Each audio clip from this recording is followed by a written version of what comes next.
Hey everyone, What If Fan here, bringing you another exciting part. What If sign-in system in high school DxD. You can find the fanfic title and the original author's name in the description below. Make sure to check it out and show them some love. If you enjoy the video, don't forget to like, subscribe, and ring that notification bell so you never miss an upload. Alright, let's jump into it. Chapter 61, The Church Duo's Crushing Defeat. The tension in the air was palpable. Outside the Occult Research Club, the night was still, yet the battlefield was anything but. The faint glow of streetlights barely illuminated the courtyard, casting long shadows over the waiting spectators. I pointed, Excalibur, at Zenobia, a casual smirk on my lips. Alright, let's see how much power you can unleash with Durandal. Zenovia's grip tightened around the holy sword's hilt. She knew she was outmatched, her instincts screamed it, but she refused to back down. With a determined glare, she lunged forward, Durandal, slicing through the air with a divine hum. Still too slow. I sidestepped effortlessly, watching her blade pass inches from my chest. Your speed is lacking, and your swordsmanship is sloppy, I said, dodging her follow-up strikes with minimal effort. Zenobia gritted her teeth, refusing to let frustration cloud her focus. She pressed forward, launching a relentless barrage of slashes, trying to break through my defense. It was useless. Every attack, every strike, I was always just out of reach. My movements were precise, almost mocking in their ease. Worse yet, I wasn't even using my full strength. Zenobia noticed it too. One hand. I was wielding Excalibur with a single hand, barely exerting myself, yet I was still pushing her back. Her frustration boiled over. Hi-ya-oa! Golden energy surged from Durandal, crackling wildly as she swung with everything she had. The sheer force of the attack warped the air, sending a shockwave rippling outward. The courtyard trembled. Even Rias and the others, who had remained silent observers, stiffened at the overwhelming holy power radiating from Zenovia's blade. But the result was the same. I stopped it with one hand. The moment Durandal struck my blade, a surge of black and crimson lightning erupted from my body, splitting the ground beneath us. Zenovia's eyes widened in shock. I vanished, and before she could react, my Excalibur, imbued with immense power, slashed through the air. A moment later, Zenobia was sent flying, crashing into the ground with a dull thud. Durandal slipped from her grasp, skidding across the dirt. I sighed. You lose. Zenobia lay there, dazed, her breath ragged. Slowly, she forced herself up, her gaze locked onto me. You're not a true holy sword wielder yet, I continued. What? Her voice barely escaped her lips. She had brought out Durandal. Poured everything into her attacks, and yet, she couldn't even touch me. Even though you wield two holy swords, your technique and power are far from enough to be recognized as a true holy sword wielder. I walked forward, stopping just a few feet from her. Your performance was impressive, but that's because you're borrowing Durandal's strength, not unleashing its full power.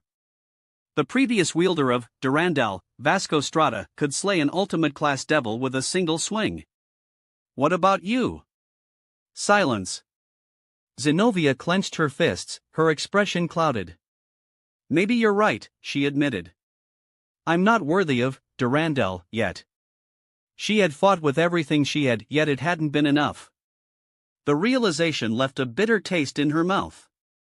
Meanwhile, across the courtyard, Kiba's battle with Irina was also coming to an end. In the original timeline, Kiba would have been completely overpowered by the Holy Sword's natural suppression and lost. But that was before my training. Now, the difference in strength was clear. A few moments later, Irina was disarmed, her Excalibur mimic falling to the ground. She stood motionless, her face pale, unable to process what had happened. Kiba didn't say a word. He simply sheathed his sword and walked over to me. I smiled. Good work, Kiba. Thank you, Kyoya. Kiba nodded, gratitude flashing in his eyes. A soft chuckle broke the silence. Era, it looks like everything's been settled. Akino's voice carried amusement, but her gaze flickered towards Zenobia and Irina, who stood there defeated and dejected. "Yeah," I muttered. For a moment, no one spoke. Then, to everyone's surprise, Zenobia and Irina stepped forward and bowed deeply. "Asia, Kiba. I apologize for what we said earlier. We were wrong." Asia flinched. "And no, you don't have to apologize," she stammered, waving her hands frantically. Kiba's expression remained unreadable, but he no longer looked at them with the same coldness as before. Rias sighed. "Now, let's talk." Zenobia and Irina straightened, their expressions still clouded. "There's no need to worry," Rias said calmly. "This is your fight with the fallen angels. As long as you don't bring trouble to us, we won't interfere." Zenobia hesitated for a moment before nodding. "Understood. But I wasn't about to let them off that easily." I glanced at the two of them, my voice turning sharp. "You both should know by now you're not strong enough." Zenovia's shoulders tensed. "Going up against Kokobile with your current strength? That's suicide. Are you really planning to go through with this mission?" Everyone turned to look at the church duo. Zenobia and Irina exchanged a glance, their eyes filled with sorrow. "But even so." "Yes," Zenobia said firmly. "Even if it costs us our lives, we won't abandon this mission." Their resolve didn't waver. Rias sighed again. "The church really is cruel. Sending them on a suicide mission like this." Everyone fell silent. Even Kiba, who hated the church, couldn't bring himself to say anything. "Kiba," I said, watching him closely. "You've been acting different ever since you saw those holy swords. What's on your mind?" Kiba hesitated. I already knew the answer. "Kiba," Rias spoke up softly. "Kyoya saved me, you can trust him." Kiba's eyes widened slightly. "Bucho." A moment passed. Then, with a slow breath, he nodded. "All right, we'll leave you two alone," Rias said, gesturing for Asia and Aquino to follow her. Once they were gone, I turned back to Kiba. "Talk to me, Kiba. We're friends, right?" He was silent for a moment, then, finally, he spoke. He told me everything. How the church had taken him and a group of children, forcing them into holy sword adaptability experiments. How, when none of them succeeded, they were discarded like trash, poisoned to death, their souls extracted for holy crystals, holy element. Kiba had only survived because of his friends' sacrifices. He had carried that hatred with him ever since. I already knew this story. What Kiba didn't know was that the church itself hadn't ordered the massacre. It was Valper Galilei, a rogue scientist obsessed with his own experiments. "Kiba," I said, resting a hand on his shoulder. "Trust me, and trust Rias. We're your allies. And as for those alchemical holy swords..." A smirk played at my lips. "I'll make sure you get your revenge." Kiba's eyes widened. Then, slowly, he nodded. Later that night, as we walked home, I suddenly stopped. "I've got something to take care of. I'll be back later." Rias raised an eyebrow. She had no idea. The truth? I wasn't about to let Zenobia and Irina walk into their deaths. This was my chance, and I wasn't going to waste it. Chapter 62, Kidnapping Innocent Maidens. Using my memories of the original story, I roamed through Kuo Town. It didn't take long before I found Zenobia Quarta and Irina Shidu, and, as expected, they were in quite the predicament. Meanwhile, on a certain street, Zenobia and Irina were having a heated argument.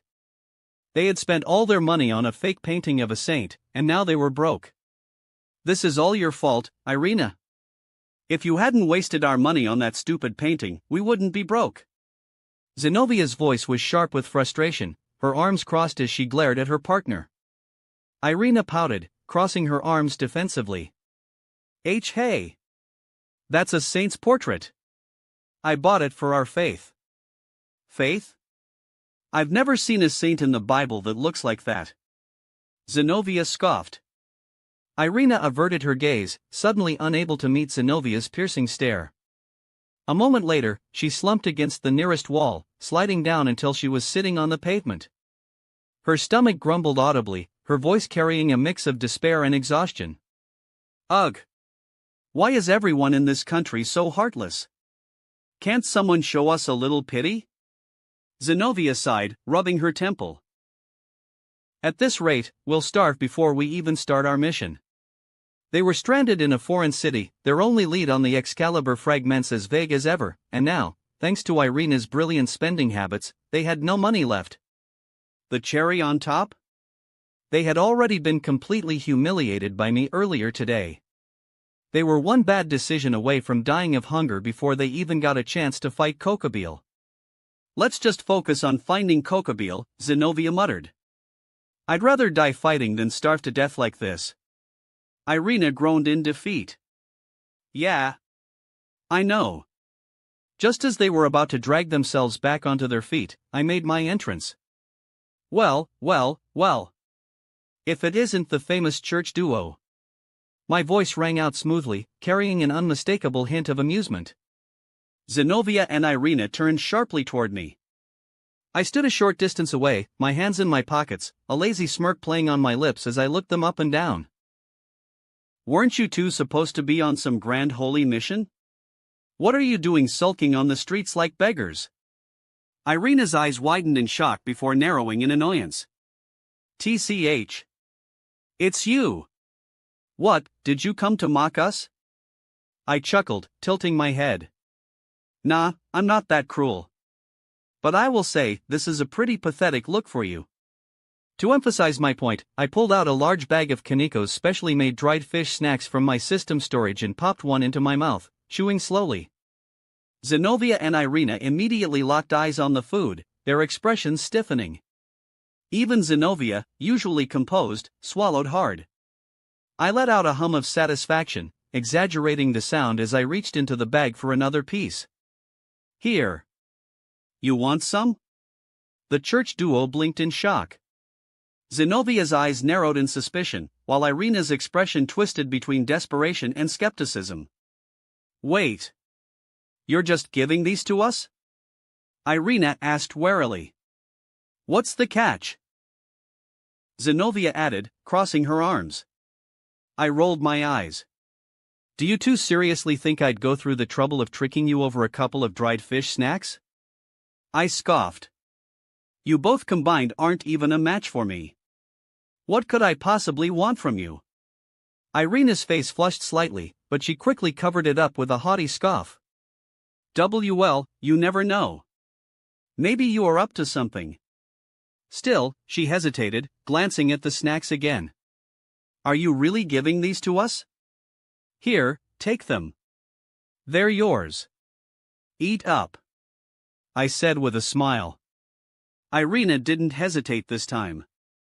She snatched the bags out of the air, tossing one to Zenobia before immediately tearing open her own and stuffing a piece into her mouth.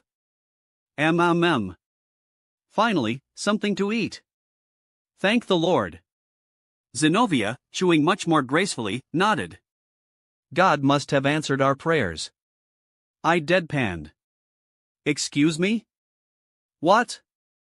Are you seriously thanking God right now? I just fed you too, and you're acting like divine intervention dropped those snacks out of the sky. Neither of them even acknowledged my words. Instead, they continued eating, finishing both bags in record time.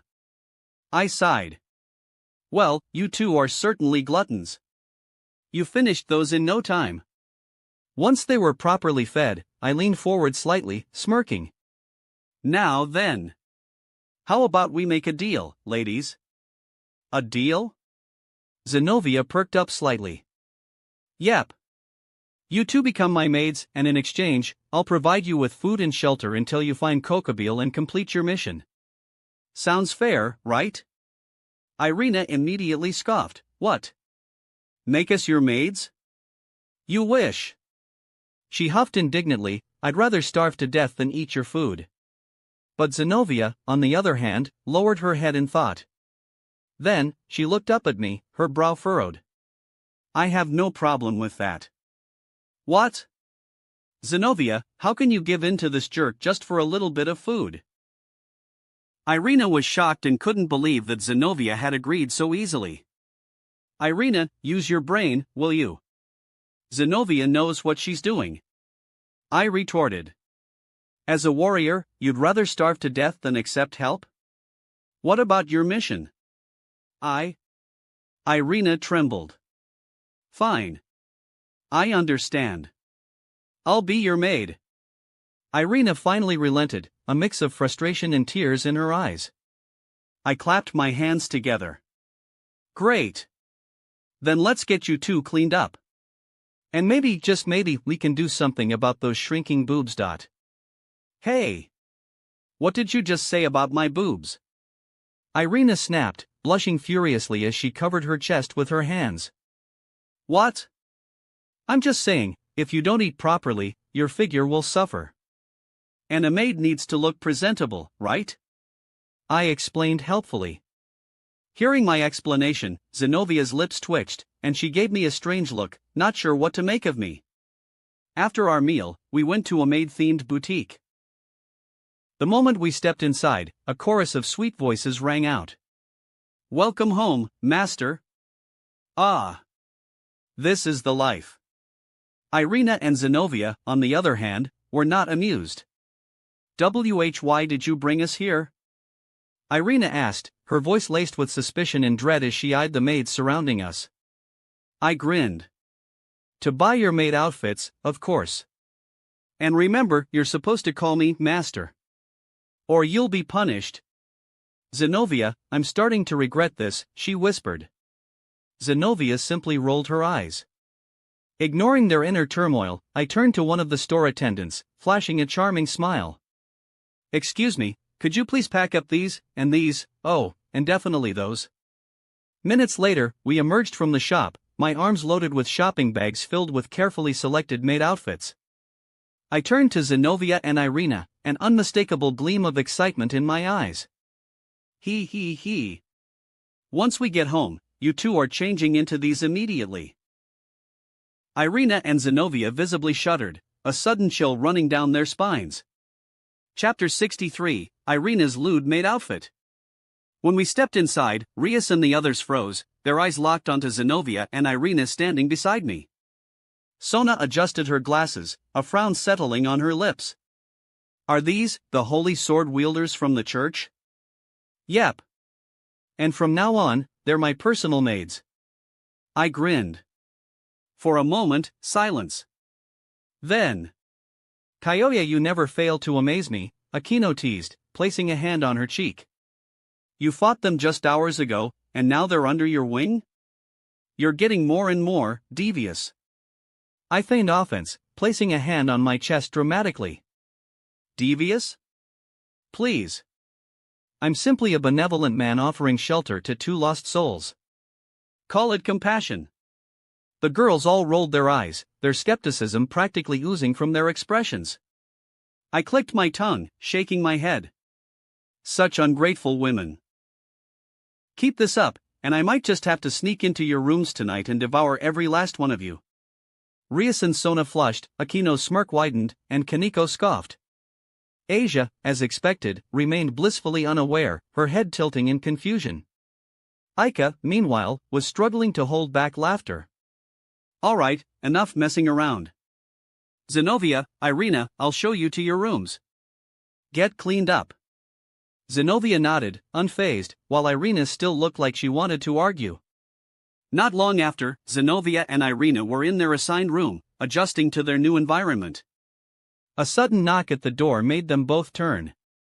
Before they could even react, I pushed the door open, carrying a large cardboard box with a mysterious grin on my face. Irina narrowed her eyes. What's that? She asked warily, arms crossing in suspicion. I smirked. Why don't you open it and find out? Consider it a special welcome gift. Irina huffed, but curiosity won out. Fine. Whatever. She flipped the flaps open. And froze. A tense silence filled the room. Inside were dozens of maid outfits, each one more scandalous than the last. Some had lace and frills, others came with thigh-highs, black stockings, cat ears, dog ears, and even fluffy tails. But the real kicker? The skirts were so short, they might as well have been non-existent. Irina's face turned beet red. Why, you pervert! What the hell is this? I blinked innocently, tilting my head. Ha! Maid outfits, obviously. Maid outfits? These are lewd maid outfits, you degenerate. I shrugged, my expression remaining completely unbothered. So? They're still maid outfits. Why are you making such a big deal out of this? I turned to Zenobia, who had picked up one of the outfits and was studying it calmly. Zenobia, what do you think? She ran a hand over the fabric, her expression unreadable. I've never seen anything like these before. They seem interesting. I turned back to Irina, grinning smugly. See? Zenobia gets it. Unlike someone who's overreacting. I am not wearing these. Irina twitched violently. I placed a hand on my chin, feigning deep thought. Ah, right. The holy sword wielders from the church are supposed to be pure and virtuous. I'm sure your God wouldn't approve of such disobedience. Irina's jaw clenched, her hands balling into fists. I'd rather jump off the roof than wear this filth. Minutes later, I sat comfortably on the couch, watching Irina struggle. Are you done picking one out yet? I asked, my impatience creeping in. Shut up. Irina snapped, still rifling through the outfits. These skirts are way too short. Isn't there anything normal? I leaned back, arms folded behind my head. Does it really matter? We're the only ones here. Irina glared at me, her cheeks still burning. That's not the point. I turned to Zenobia, who had already finished changing. See? Zenobia looks great in hers. Irina stole a glance, and sure enough, Zenobia stood there, her maid uniform fitting her perfectly, the lace headband resting neatly on her head. She looked completely unfazed, adjusting the outfit like it was just another set of armor. Damn pervert, Irina muttered under her breath.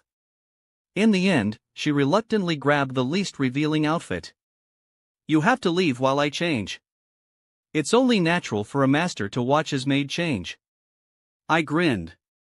Irina's entire body stiffened. I've never heard of such a rule.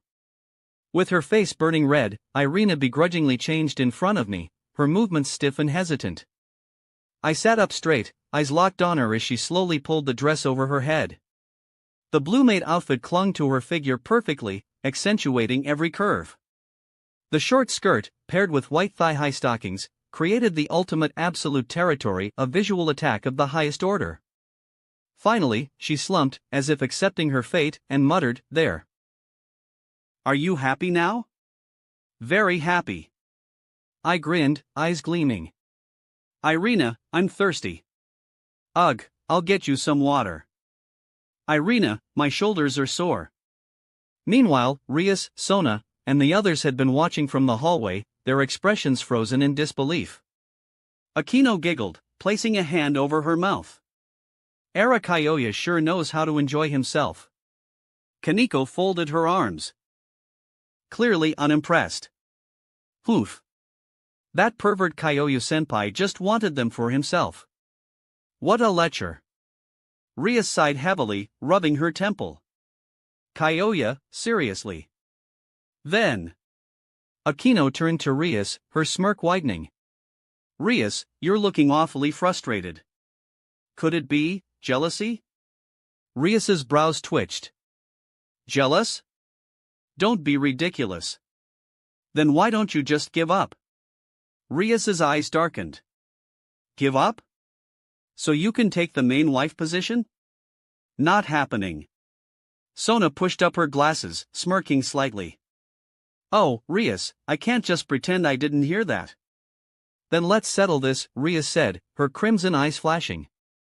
Later, as Irina sat silently on the bed, looking dejected, I reached over, patting her head gently. It's just a maid outfit. No need to look so down.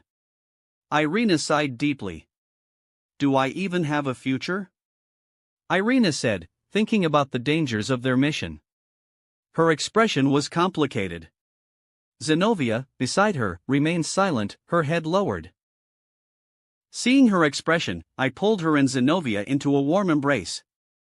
You're my maids now, I whispered. That means no one can hurt you. I promise. The girl stiffened, then slowly relaxed in my arms.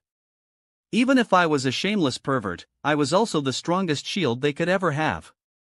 All right, it's getting late. Get some rest. I'll help you with Kokobile, I said, releasing them from the hug. Thank you, Master, they replied in unison. After they left, I began to think about my next move. The Three Factions Peace Conference was approaching, and I needed to increase my power as much as possible. Kokobile, a high-ranking fallen angel, would undoubtedly offer a black grade reward at the very least. Then there were Zenobia, Irina, and possibly Valper Galilei to consider. I could gain a lot of rewards from this upcoming conflict. It seemed my dream was within reach. Today was a good day, I thought. Chapter 64, A Soaking Surprise, Kokobile Attack. Early the next morning, Irina should have finished freshening up, but for some reason, her cheeks were tinged with a delicate pink, as if she had spent the whole night flustered. Good morning, Irina. I leaned lazily against the doorframe, greeting her with a smirk. Did you sleep well last night?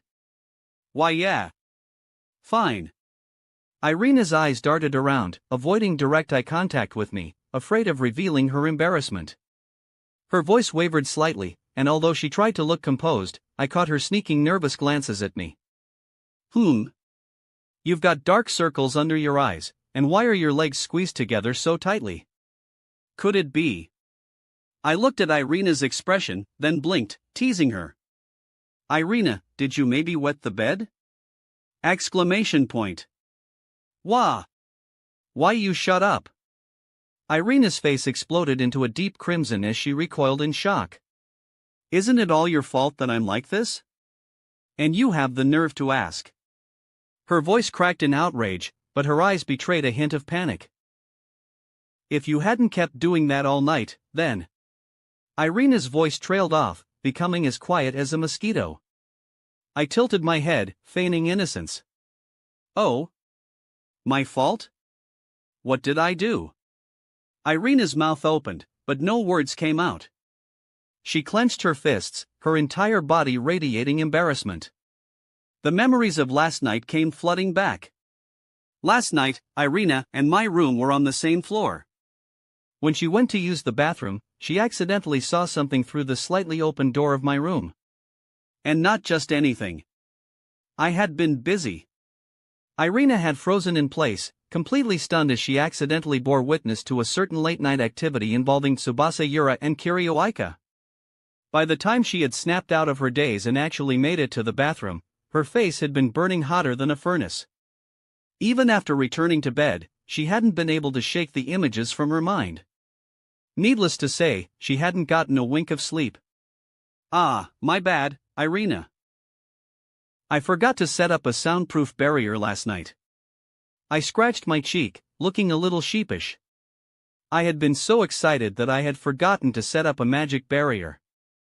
And Irina had ended up hearing our passionate symphony all night long. I felt a little bad for her. Humph. You lecher. You're seriously messing around with that many girls at once? Are you not afraid you'll just drop dead from exhaustion? Her voice carried a mix of frustration, judgment, and something else she wouldn't admit. I chuckled, crossing my arms. Well, you're wrong about that. I could add another one, and I still wouldn't be tired. I leaned in slightly, my voice dropping into a smooth, teasing whisper. You want to test that theory? Absolutely not. She took a step back, looking both flustered and furious. You're such a narcissist. Who would even? She stopped mid-sentence, shaking her head aggressively, as if trying to rid herself of the thought. All right. Relax. So? You heading back to your room? I asked, puzzled. Irina's ears turned slightly red, and she mumbled, what else? I need to change, you big pervert. Why? Breakfast is ready. Irina flinched, then hesitated. Her face grew even redder. It's none of your business.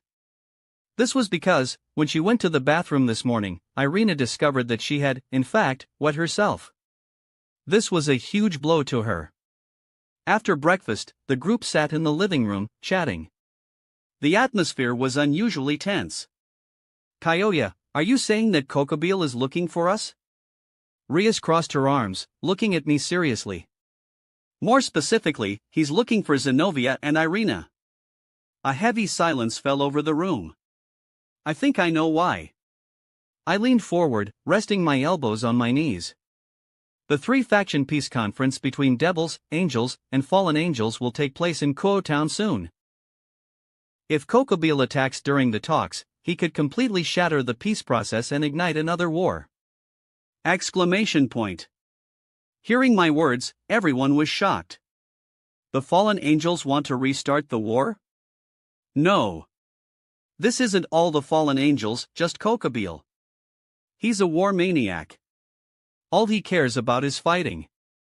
If the 3 factions make peace, that ruins everything for him. So, he's trying to sabotage it. I said. Based on what I know about him, this is something Kokobile would definitely do. Rias expressed her opinion. Sona pushed up her glasses. The real problem is that even though we know he's after us, we can't find him. You don't have to worry about that. I have a plan to lure Kokobile out. I turned my gaze to Zenobia and Irina. Why are you looking at us? Noticing my gaze, Zenobia was puzzled. Because the success of this plan depends on you too. Kokobile is after you because of your holy swords.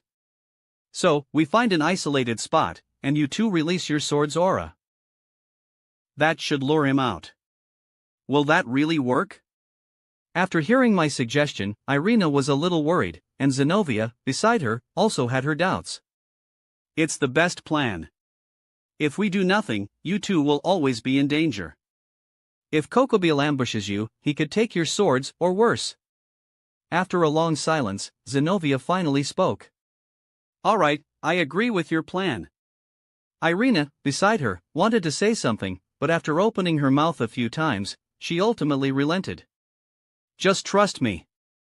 With me here, your holy swords won't be stolen. As for Kokobile, I'll take care of him. Fine. Let's do it. Alright, and Rias, I need Kiba to be there too.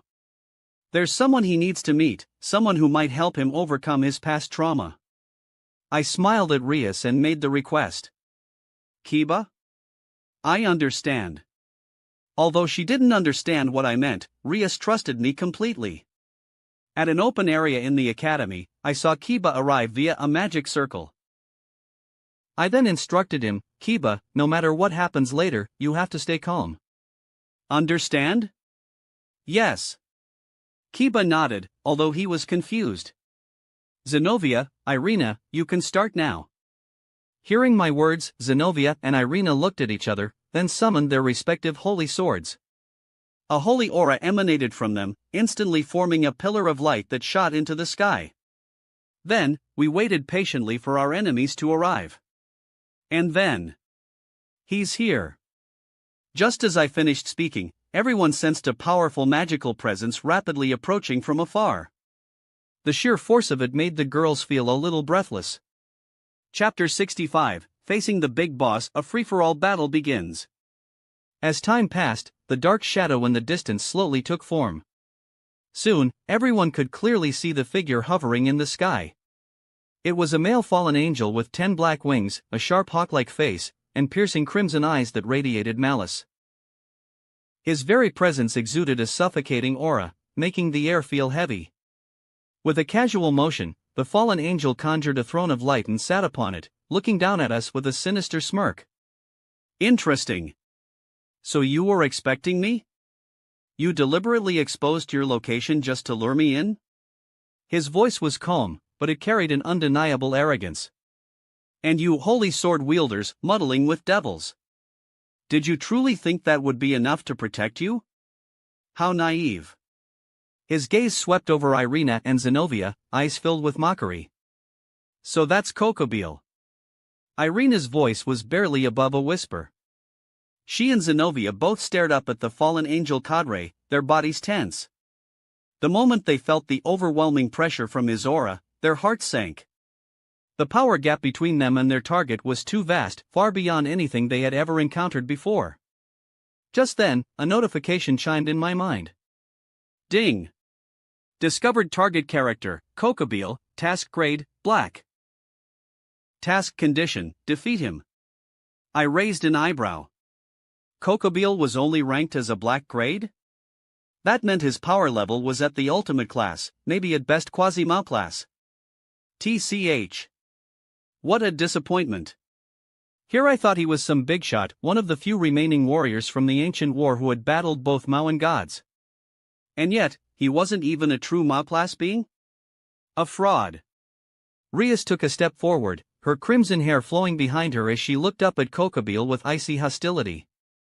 What an unexpected guest. A fallen angel cadre visiting unannounced? How unusual. Her tone was calm, but the tension in the air was thick. Kokobile turned his eyes to her, sneering.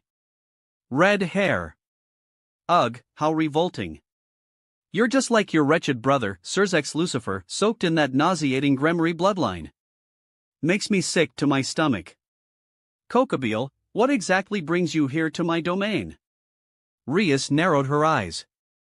Kokobile chuckled darkly, his smirk widening. Oof. You'll all be dead soon anyway, so I might as well tell you. I plan to turn this city into a battlefield, using Kuo Academy as the epicenter of a glorious war. The moment those words left his lips, the entire group tensed. What? Are you insane? If you truly do that, the church will have no choice but to declare another war between angels, fallen angels, and devils. Rias's voice sharpened. I had hoped that by stealing the Excalibur fragments, Michael himself might come calling. But instead? They sent a few pathetic exorcists who call themselves holy sword wielders. How utterly dull. Kokobile laughed. Hearing Kokobile's response, even those who were prepared for the worst couldn't help but curse him for being a madman. Zenobia and Irina, in particular, looked at Kyoya with complicated expressions. It turned out that Kyoya was right. They really were just pawns to be discarded by the church. Kokobile sneered, noticing their shaken expressions. A voice suddenly echoed from the forest. Humph, that's right. The church just sent you two holy sword wielders, did they not? It seems you still don't understand that you are nothing more than abandoned pawns? How disgusting the church is, as always. An old man with glasses and a priest's outfit walked towards the group. Zenovia's eyes widened in rage. Valper Galilei, you traitor! How dare you show your face here? You were the one who helped Kokobile steal the Excalibur fragments, weren't you? When Zenobia and Irina saw the newcomer, they immediately questioned him with anger.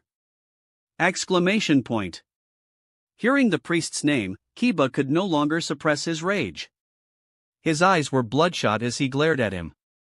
Valper turned, adjusting his glasses as he regarded Kiba with confusion. Who are you? I don't think I've ever seen you before. Valper was confused by Kiba's sudden killing intent, as he didn't recognize him at first. Valper, I've been looking for you all this time. Do you remember the Holy Sword Project all those years ago? I'm the only survivor from that experiment. I will never forgive you. Kiba's eyes were filled with fury, his face pale, his teeth gnashing. Oh. I remember now. You're that failure who ran away. Just like those other dead wastes of space, a piece of trash who couldn't amount to anything. Hearing Valper insult his former companions again, Kiba's entire body radiated intense hostility and anger. He was about to charge at him to get his revenge. Kiba, wait. I told you, I'll let you deal with him personally. So calm down for now. Kiba gritted his teeth, breathing heavily, then finally, with great effort, he nodded. Meanwhile, Kokobile continued his monologue.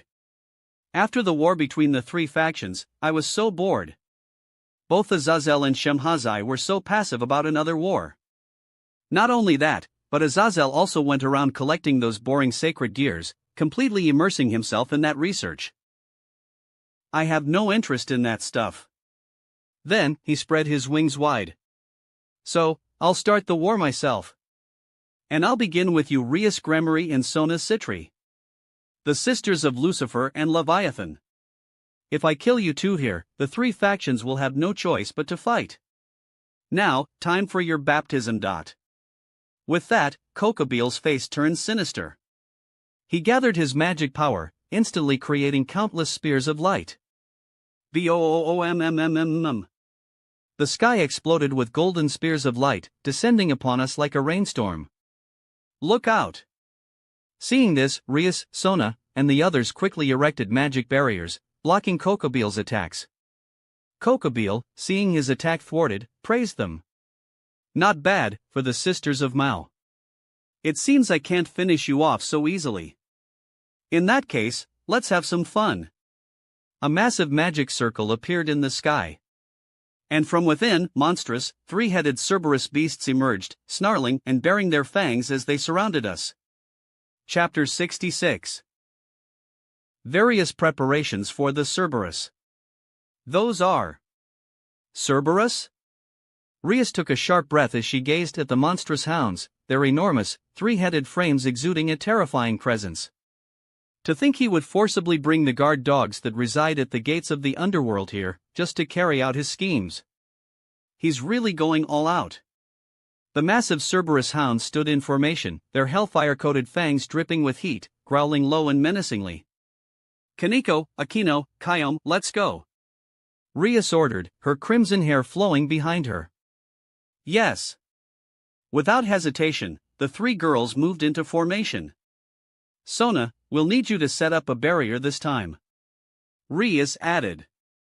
Got it, Sona Citri nodded. Then, turning to her peerage, she gave a calm smile. The enemy this time is dangerous. Let's set up a barrier, we can't afford unnecessary damage to the city. Understood. Then let's begin. Under Sona's command, Tsubaki Shinra and the others swiftly began constructing an isolation barrier, sealing off the battlefield. Meanwhile, Sona's violet eyes flickered toward Kyoya. She looked like she wanted to say something. Sensing her gaze, I smiled slightly. Sona, feeling left out because Rias and the others are hogging all the action? I teased. Don't worry. After this is over, I'll personally help you all get much stronger. At that, Sona blinked before letting out a small chuckle. The mild frustration in her gaze melted away. Just then, Rias's voice rang out sharply. Kiba, wait. We need to take care of the Cerberus first. It's fine, Rias. I interrupted, stepping forward. Let him go. I met Kiba's gaze directly. Kiba, this is your fight. I promised you'd be the one to settle things with Valper, so go. Finish what you started. Kiba looked at me in silent gratitude, then clenched his demonic sword tightly. With a burst of speed, he shot forward like a cannonball, straight toward Valper, his eyes blazing with fury. Kyoya. Rias murmured, still watching with concern. Don't worry, Rias. Kiba's power is far beyond what that two-bit traitor Valper can handle. Let Kiba settle this on his own. It might be what he needs to finally move past his trauma. Hearing that, Rias took a deep breath, then smiled. All right. If that's what it takes, I won't stop him. She then turned to me again. Kyoya, I'll leave Kokobeel to you. I'm going to assist Kaneko and the others. Go. Rias rushed into the fray. Meanwhile, Irina and Zenobia hovered nearby, weighing their options. Above us, Kokobeel smirked in amusement. Oh? You're all just standing around watching? Aren't you going to help them? His crimson eyes locked onto me. And you, boy. Word is you're that Gremory girl's human fiancé. Shouldn't you be more worried about her? Kokobeel taunted, observing our inaction. Zenobia and Irina remained silent, but I looked up at Kokobile with a smirk. Sounds like you missed the raiding game in the underworld a few days ago, I said casually. If you'd actually watched it, you'd know that a few oversized puppies aren't enough to hurt my women. Kokobile's smirk faltered. He hadn't seen it. That much was obvious. He had been too busy stealing the Excalibur fragments from the church, which meant he had no idea how much stronger Rias and her peerage had become. Oof. A devil's little game? What a waste of time. Kokobile scoffed. Still, if you're confident, let's see how long they last. I ignored him. He could talk all he wanted. I had already decided how I was going to handle him. Kiba was cutting through stray priests like a knife through butter, his demonic sword carving through them with ease. On the other side, Rias, Aquino, and Kaneko were holding their ground against the Cerberus. But the most excited person on the battlefield was Kyome Abe. Her golden eyes gleamed as she faced the massive three-headed hounds.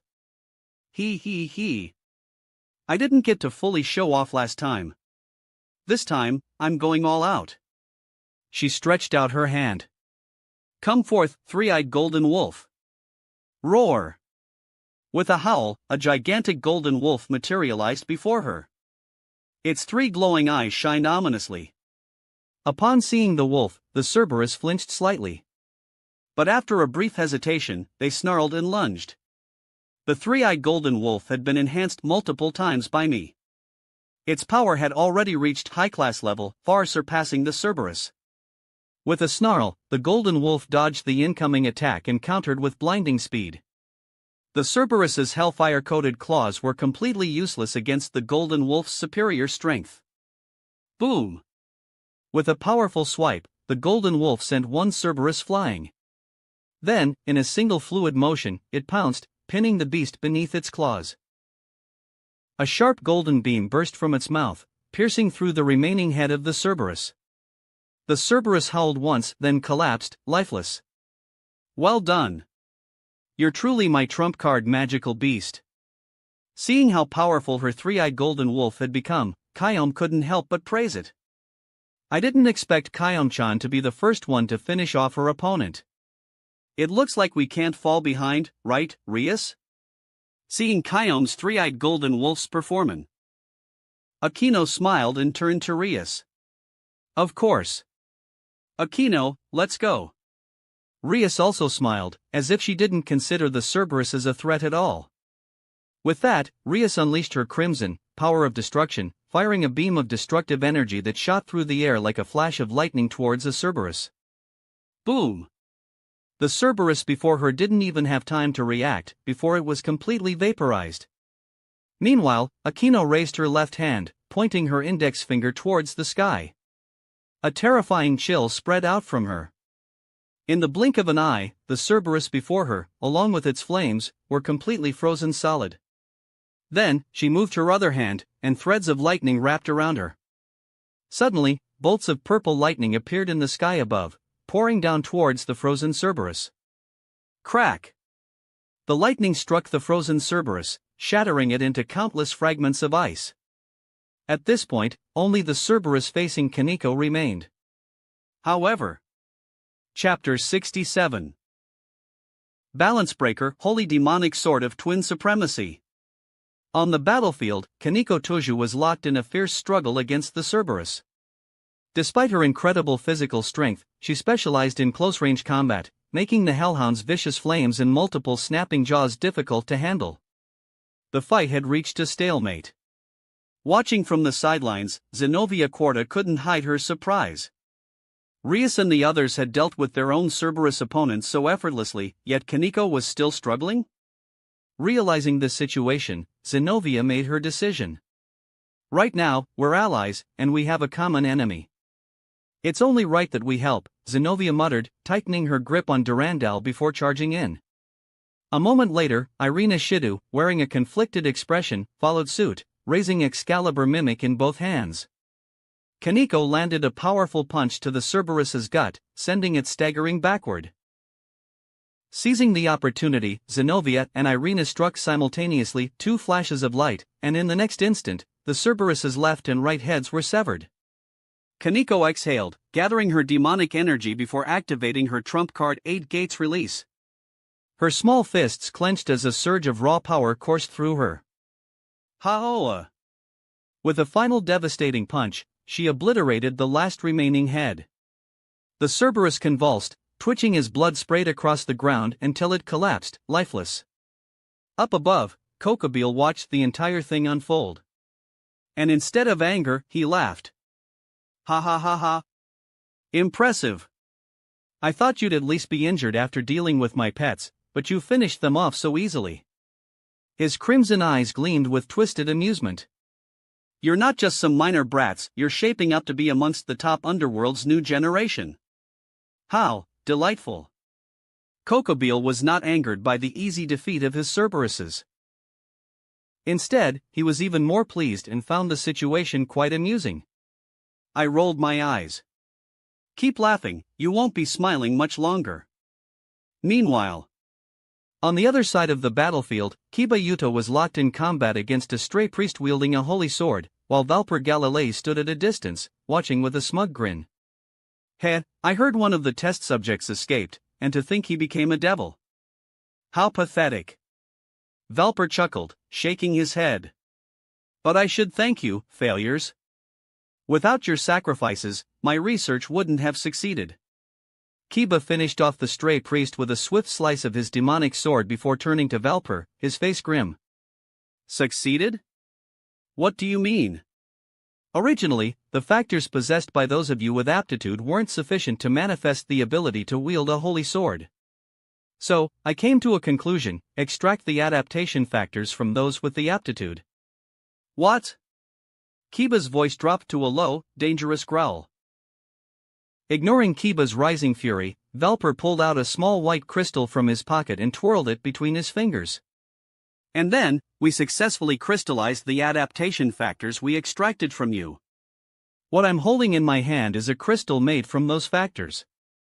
Of course, this is the last one. If you want it, you can have it. It's mass-produced now, anyway. Valper sneered. He casually tossed the crystal at Kiba's feet. Hearing this, Zenobia turned to Irina, shocked. Isn't that what holy sword wielders receive during their blessing, implanted into their bodies? So, it was an item used to supplement insufficient adaptation factors. Irina's face paled as the realization hit her. She had been enhanced with the same factor that had been stolen from Kiba and his companions. Guilt churned in her gut as she turned toward Kiba, her grip tightening around Excalibur Mimic. Kiba, staring at the crystal in his hand with an agonizing expression, seemed to recall his former companions. Tears welled up in his eyes. Their dreams. Their voices. Their lives, taken so cruelly. After a long moment, Kiba glared at Valper with unbridled rage, shouting, "If that's the case, why did you have to poison us? Why did you destroy their dreams?" Valper simply laughed. Why? Ha, you were nothing more than experimental materials garbage. It's only natural to discard materials after they've served their purpose. Kiba's grip on his demonic sword tightened, veins bulging along his forearm. His entire body shook with an uncontrollable fury. Valper, you're going to die. In a flash, Kiba lunged. Wait. You can't ahhh. Before Valper could react, Kiba's blade tore through him in one clean motion. The old priest's body split apart, his lifeblood spilling onto the cold ground. Kiba stood there, panting heavily, blood dripping from his blade. I've finally avenged you all. Kiba looked down at the crystal in his hand, recalling the past, and tears streamed down his face. Suddenly, the crystal emitted a faint white light, which then enveloped Kiba. Finally, many figures radiating a pale blue light emerged from the crystal. Kiba looked at them, and lowered his head sadly, his voice a mix of longing and sorrow. I've always wondered if it was really okay, for only me to have survived. And now? Is it really alright for only me to live such a peaceful life? A faint, melodic hum filled the air, and and one of the spirits, a young girl, stepped forward, gently tugging on Kiba's sleeve. Then smiled at him. Kiba turned to look at the little girl, and his eyes filled with tears. The spirits began to circle him, their voices echoing in the wind. It's okay. As long as we're together. Accept it. Accept us. Hearing their voices, Kiba's tears flowed freely, but a happy smile spread across his face. We are one. Thank you, everyone. Finally, the spirits transformed into specks of light and returned to Kiba's body. Everyone present felt the warm and holy light, and they all smiled at Kiba. Asia was moved to tears. Kiba took a deep breath, then suddenly raised his demonic sword. Sword birth. A surge of divine radiance mixed with demonic darkness, fusing together into something entirely new. His blade transformed, its new form exuding both holy and unholy energy, a perfect balance of light and shadow. Balance breaker, holy demonic sword of twin supremacy. Everyone stared in awe at Kiba's new weapon. I scanned the scene, and seeing that everyone was looking at Kiba and his sword with confusion and surprise, I explained with a smile, that is Kiba's balance breaker, holy demonic sword of twin supremacy. He has overcome the shadows of his past. Chapter 68, God is dead, everyone is shocked. Kyoya, did Kiba just achieve the balance breaker for his sword birth? And it's a fusion of holy and demonic power. Rias exclaimed, her eyes wide with surprise. Everyone present was surprised, especially Zenobia and Irina, who stared at each other in astonishment. After a moment, Rias and Aquino exchanged a knowing glance and smiled, relieved that Kiba had finally emerged from the shadow of the Holy Sword Project. Kokobile, your little minions are all gone. Now, it's just you and me, I said, turning to Kokobile with a smirk. Then, Kokobile, who had been in the sky, suddenly burst into a fit of manic laughter. Humph, ha ha ha. Do you really think you can defeat me? How naive. But speaking of which, you two holy sword wielders from the church. How can you still fight after losing your god? What? Zenobia gasped. Lose our god? What do you mean? Answer me, Kokobile. I raised an eyebrow, but I didn't stop Kokobile from revealing the truth. After all, both the system's tasks and the story's progression required them to know. The only question was whether they could handle it. Meanwhile, Kokobile covered his face with one hand and laughed wickedly. Oops, I guess I let that slip. But since I'm already planning to start a war, I have nothing to hide anymore. Your god died 1,000 years ago in the Great War. Silence. The scene was utterly silent. The God of the Bible was dead? God is dead? Hearing this, everyone except me, including Rias and even the usually expressionless Kaneko, was stunned, their faces filled with shock. You're lying. Zenobia and Irina stared at Kokobile in disbelief.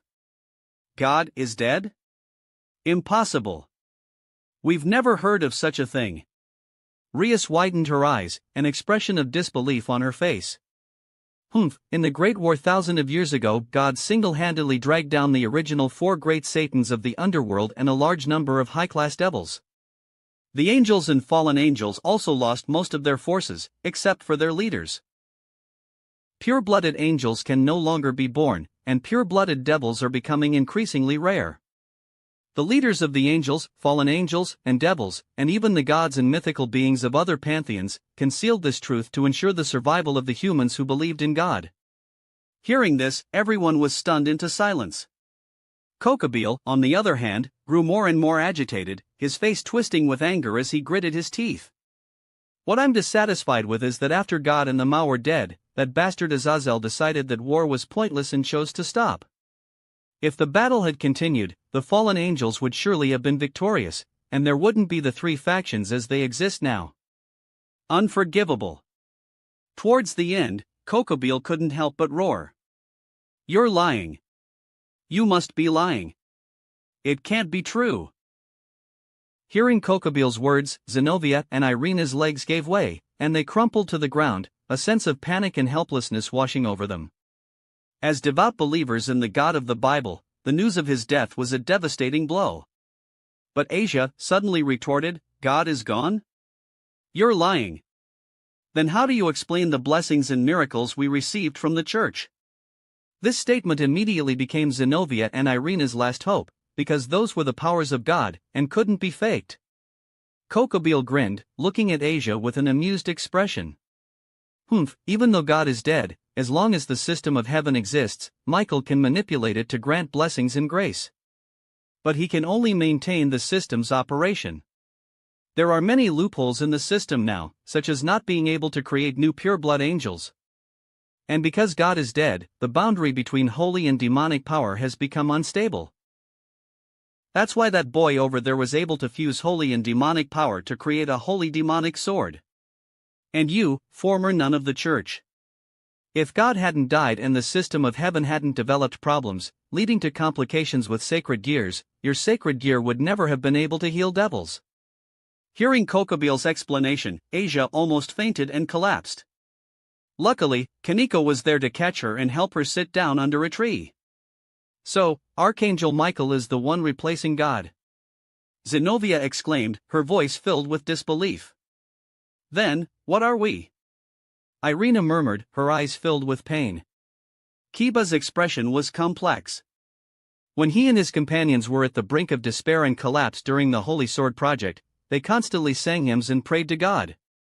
However, in the end, the Holy Sword Project failed, and they were disposed of by the church. At that time, he believed that God had abandoned them, so he joined the underworld and became Rias's reincarnated devil. Now, Kiba understood that it wasn't that God had abandoned them. It was because God had already fallen in the Great War thousands of years ago. God couldn't have heard their prayers. So, I'm going to offer your heads as a sacrifice. Even if I have to do it alone, I will continue the war. Kokobile declared. If I kill the sister of Mao Surzex and the sister of Mao Leviathan, it will surely ignite the wrath of the two Mao in the underworld. Then, the Great War of ancient times will be revived. Ha ha ha. Speaking of this, Kokobile began to laugh out loud. All the truths had been revealed, and everyone fell silent. But just then, I looked at the crazed Kokobile and said calmly, well, are you done talking? Are you done laughing? If so, it's time for you and me to settle things. Hearing my words, Kokobile's laughter abruptly stopped, and his expression froze. Even if God is dead, what does it matter to us? We just need to live our own lives, don't you think? I asked, turning to Rias and the others with a smile. Rias and the others exchanged glances and smiled back at me. And you two heartbroken girls. Why are you acting like you've been abandoned? You should think about what you're living for. If your God was still alive, would he want to see you like this? If you really have nowhere to go, I can take you in, I said, looking at Zenobia and Irina with a gentle smile. Chapter 69, Tyrannizing the Fallen Angel Cadre, Kokobile's Death. After hearing my words, Irina and Zenobia looked at me with complex emotions. After a moment of silence, they nodded in agreement. TCH, it seems you're the real leader here. Kokobile scoffed, disappointed that he couldn't break their spirits. Ignoring Kokobile, I turned to Rias and the others. You all should stay back. You can help Sona and the others maintain the barrier if you want. I'll handle this birdbrain myself. In that case, be careful, Kyoya. Rias and the others moved away. Brat. Are you looking down on me, trying to fight me alone? Kokobile sneered, his previous smile replaced with a cold scowl. I'm just going to send you back to your nest, I retorted. Hearing my words, Kokobile's face turned grim, and he spread his 10 black wings. He conjured 2 long swords of yellow light, one in each hand. He crossed the swords in front of him, then swung them down with a powerful motion. 2 waves of yellow energy surged towards me. Whoosh! 2 enormous yellow slashes, accompanied by the sound of tearing through the air, flew at me. The sheer force of the attack made me narrow my eyes, and I couldn't help but curse internally, this damn bird, not holding back at all. I quickly pulled out the sword of promised victory, and poured forth its immense power. Excalibur! A golden storm of light erupted, instantly destroying Cocobeel's slashes and continuing towards him with undiminished force. What? Seeing the unrelenting golden beam of light expanding in his vision, Cocobeel's eyes widened. Although he hadn't used his full strength, his combined attack with both hands had been utterly destroyed, as if it were made of paper. With a deafening explosion, Cocobeel's body was engulfed by the attack, lost in the resulting smoke and debris. Hiss. Rias and the others couldn't help but gasp, staring in shock at the point of impact. They wondered if a high-ranking fallen angel cadre could be defeated so easily. When the smoke cleared, Cocobeel was revealed, surrounded by his black wings, which were now tattered and broken. After a while, Cocobeel finally emerged, his expression horrifying, his eyes filled with rage.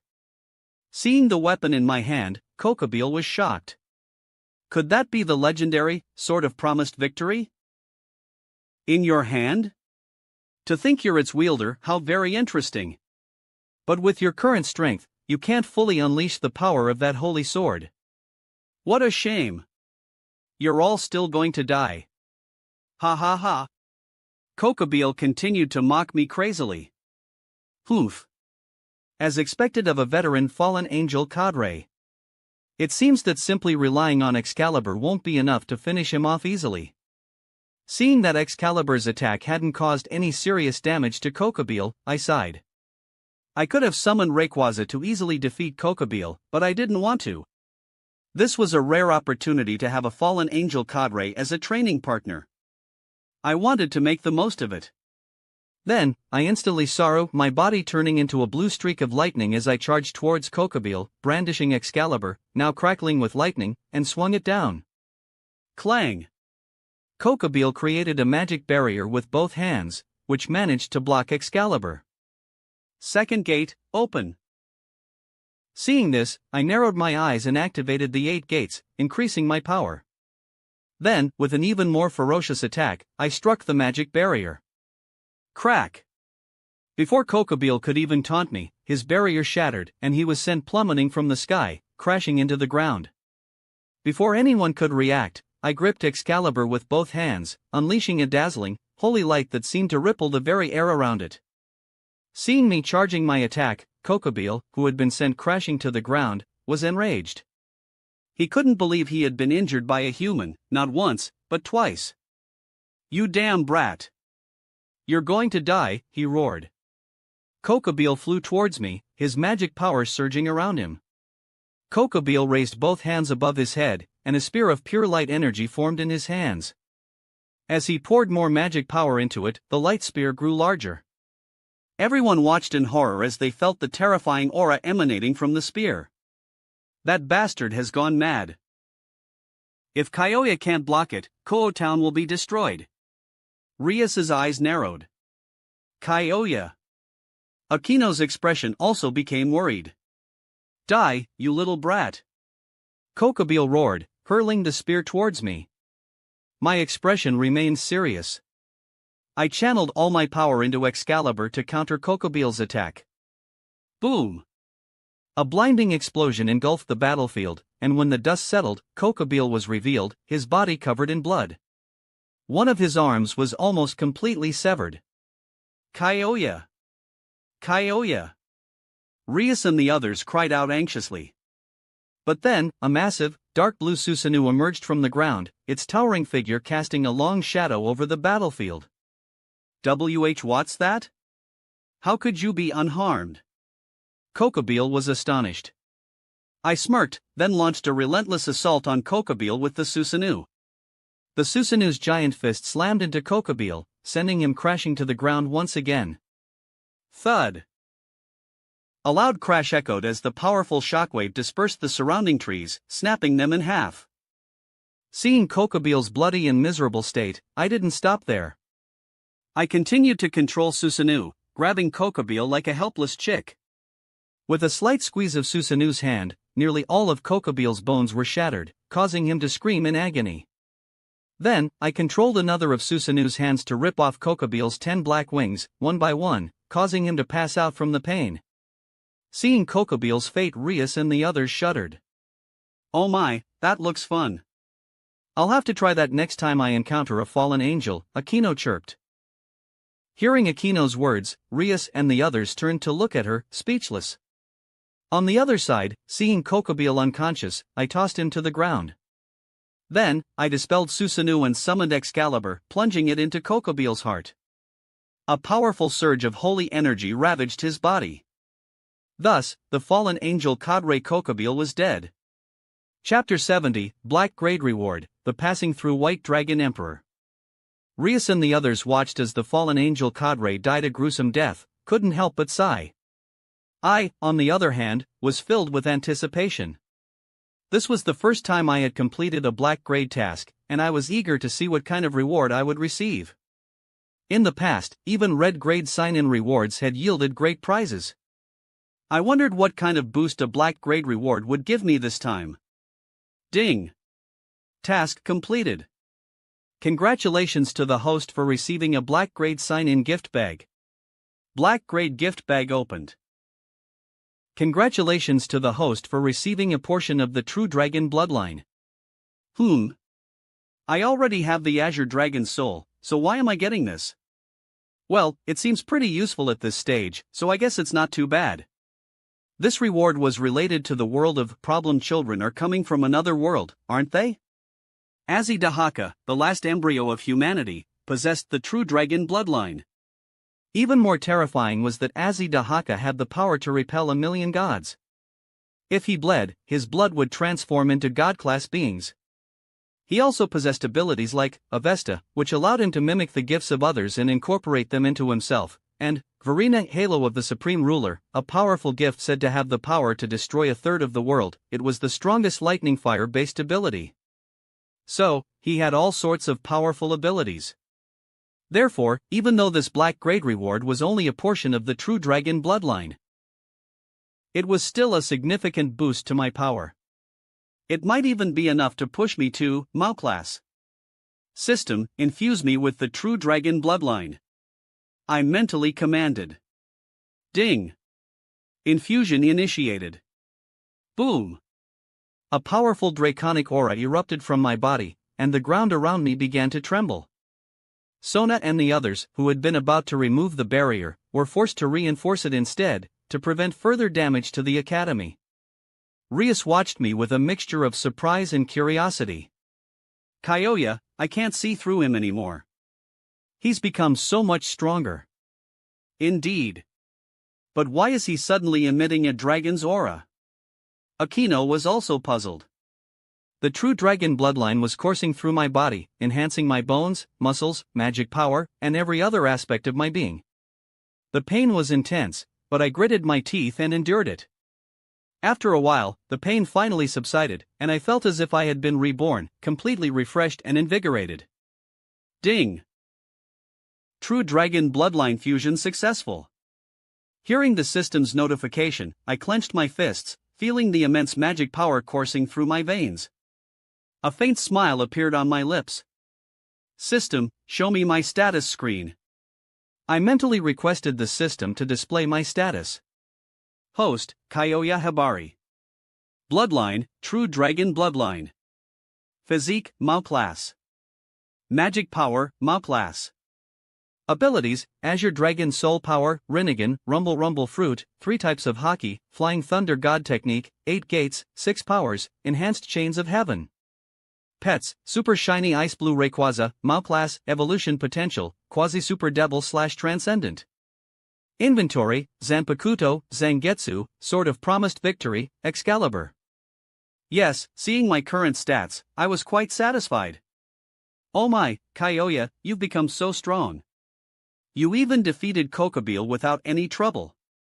Akino exclaimed, her voice filled with admiration. I snapped out of my thoughts and realized that Rias and the others had gathered around me. Akino had wrapped her arms around my neck, her breasts pressing against my back. I swallowed nervously, feeling a warmth spread through my body.